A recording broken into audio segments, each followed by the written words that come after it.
there. Welcome back to the channel. My name is Jorge Macedo, and I'm here with my friends Ruben, Rosalie, Rosangela, Carla, and we are here for another Gospel at Home, where we discuss a random theme about Allan Kardec's Spiritism. The theme, before I go for it, I'm gonna ask my dear friend Carla to make our initial prayer. Please, Carla. Hello, everyone. Our Father, who art in heaven, hallowed be thy name. Thy kingdom come, thy will be done on earth as in heaven. Give us this day our daily bread, and forgive us our trespass, as we forgive those who trespass against us. And lead us not into temptation, but deliver us from evil. Amen. Go for it. Thank you, Carla. Now I'm gonna share my screen.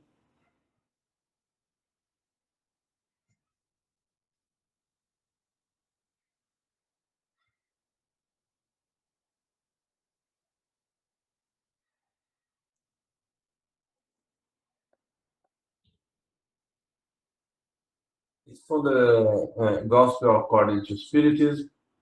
My kingdom is not of this world. The future life.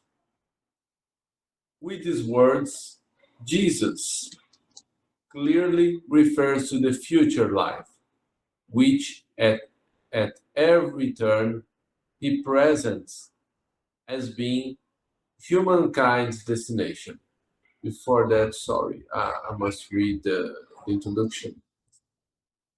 Then Pilate went back inside the palace, and having Jesus brought to him, asked him, "Are you the king of Jews?"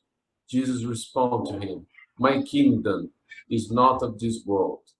If my kingdom were of this world, my people would have fought to prevent my falling into the hands of the Jews. But my kingdom is not here." Pilate said to him, "Then you are a king?" Jesus replied, "You have said it. I am a king.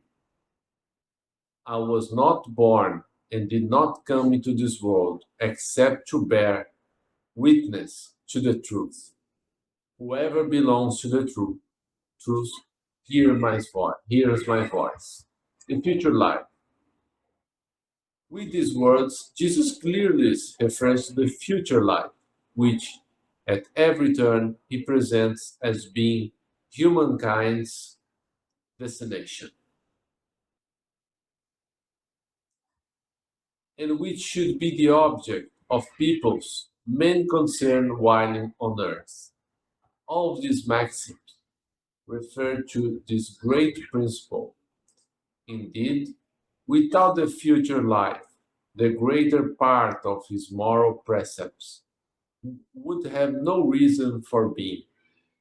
That's why those who do not believe in the future life imagine that he is speaking only of the present life, either do not understand them or find them puerile. This doctrine, therefore, can be considered as a central factor of Christ's teaching, and this is why it's placed as one of the first at the beginning of this book, because it must be the goal of all persons.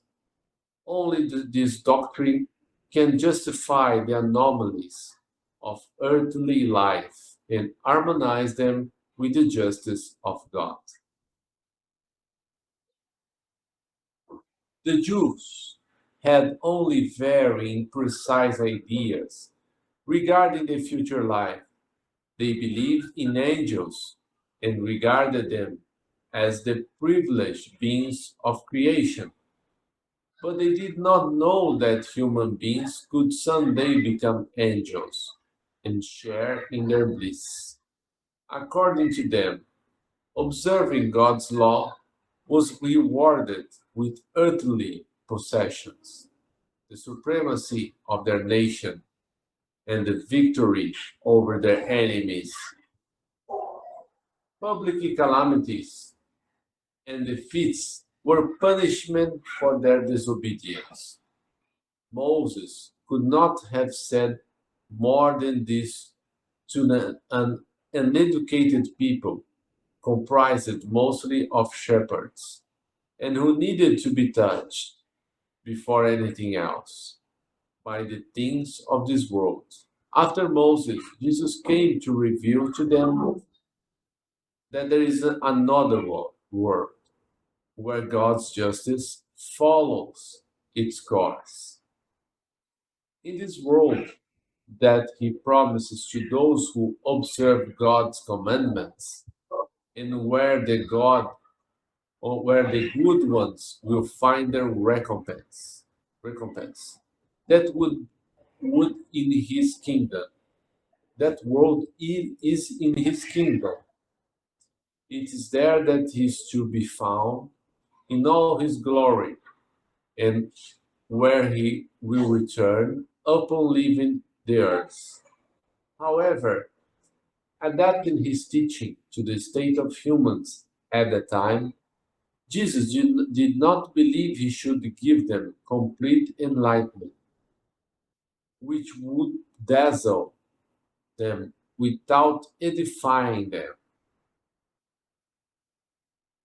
for they would not comprehend it. Thus, he limited himself to presenting the future life in principle as a law of nature from which no one could escape. Therefore, every Christian necessarily believes in the future life, but the idea that many hold about it is vague, incomplete, and therefore erroneous on various points. For a great many, it's only a belief without absolute certainty,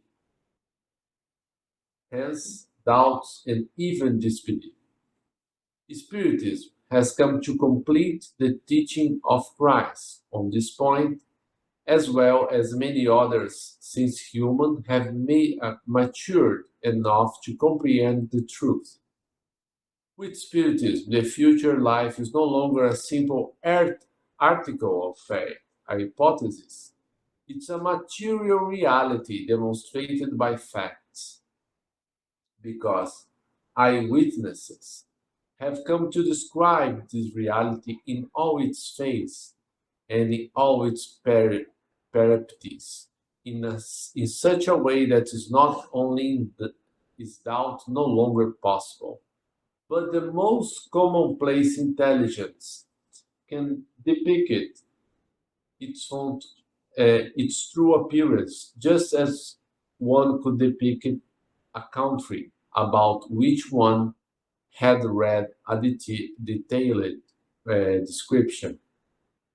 And this description of the future life is so circumstantiated, the conditions of the happy of or unhappy existence of those who are there so logical that one must state in spite of oneself that it could not be otherwise, and that the true justice of God is contained therein. Carla, would you like to make a comment?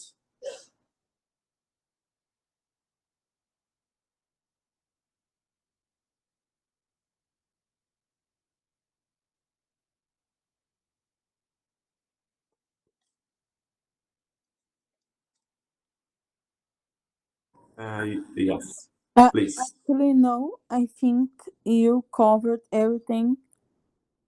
Um, I don't know exactly what to comment, but it's very clear for me.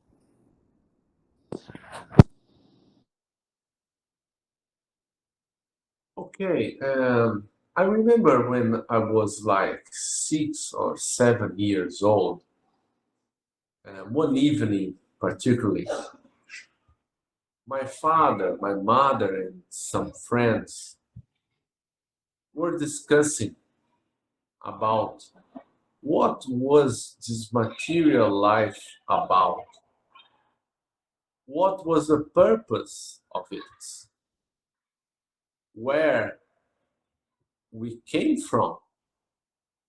Where we go after we passed away?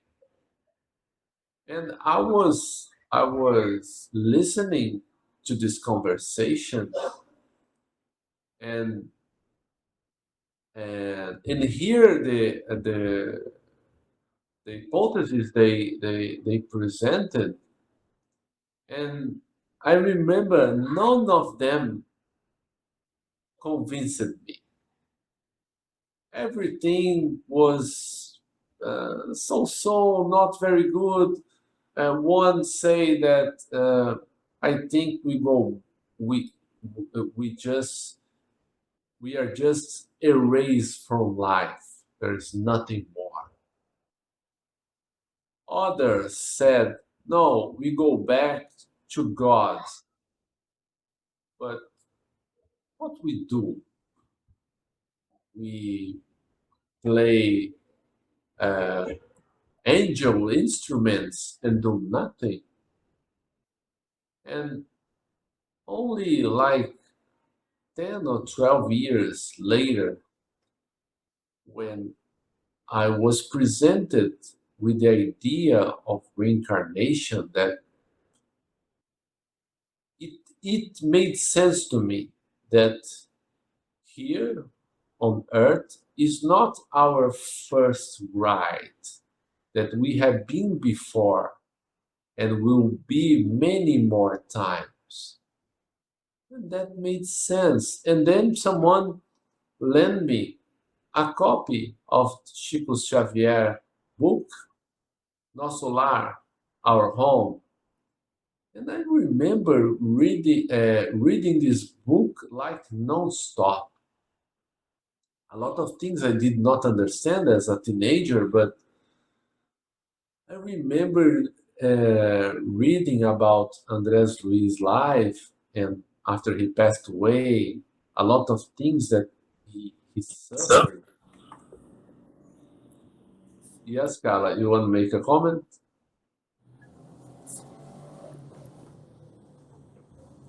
No, sorry. Ah, your mic is open. Oh, yeah. I'm so sorry. No I'm problem. just listening here. And then I was very impressed with the. It's like a hell we call umbral. It's the place where the suffering souls, after they leave their material body, go. And he suffered there like 8 years because he had a very distant life um, from the moral point of view. He didn't, um, despite he was a physician, a doctor, he didn't treat his body very good. So he was considered like a suicidal person. And and what me makes me like amazed a lot of times, that even when we don't know what happens in the afterlife, we suffer the things that we do or things that we do not, like caring for our physical body. For example, a people who smokes, um, if he go ill in this life, he can go ill in the next life, because everything we do to our physical body likes make an imprint in our perispirit, our Now I have a question. yeah, our Spiritual body, please. If I had smoke, I don't know, in drink, this kind of thing, and stopped, uh, should should I have afraid of my future life? Like I will be in the umbral because of that, because I'm like a suicidal. I will try to answer. If my answer is not clear enough, please correct me. Let's think about it. If you smoke, let's say about 10 years of your life, Hmm. you made you made some damage in your body, but not enough to shorten a great deal of your time here in Earth, especially if you are like doing exercise, um, trying to eat better, so you can compensate one thing with another. And uh, let's think also that God is all about merciful, about love. So I don't think that you will end up in the umbral, in the spiritist hell per se, if you smoke some years. But if you like a lot of people that smoke their entire life or have used drugs, and this has shortened your life for about, I don't know, 5 years, 10 years, then you be accountable for. Because it's not God that punishes us, it's our own consciousness. Hmm. Because the God's law is written in our consciousness. All his laws. So if we trespass these laws, we will feel guilty. In American uh, court law, you have to plead. Are you innocent or guilty? We ourselves will plead guilty if we trespass God's law. Do you think I answered your question? Yes, sure. Thank you, Fred. You're welcome. Now I'm gonna ask all of you to let's make a prayer for all for all the suffering spirits, especially the ones that committed suicide. And let's ask Jesus also to embrace all the ones in the flesh, incarnated like ourselves, that are suffering in wars, diseases, everything that we sometimes question, but we know that God's being all love and and merciful, we could not have something that was not according to his laws.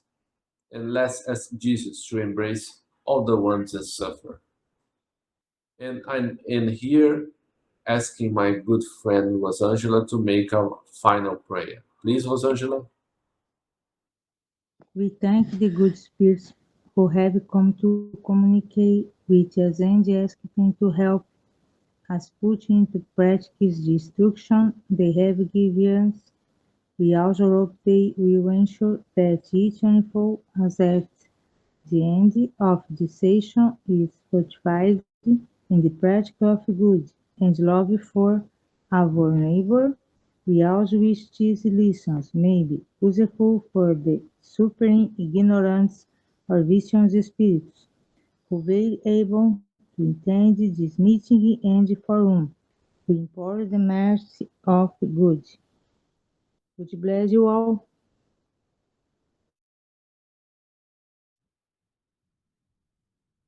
Bye bye. Thank you all. Good, good evening, everyone. Good evening.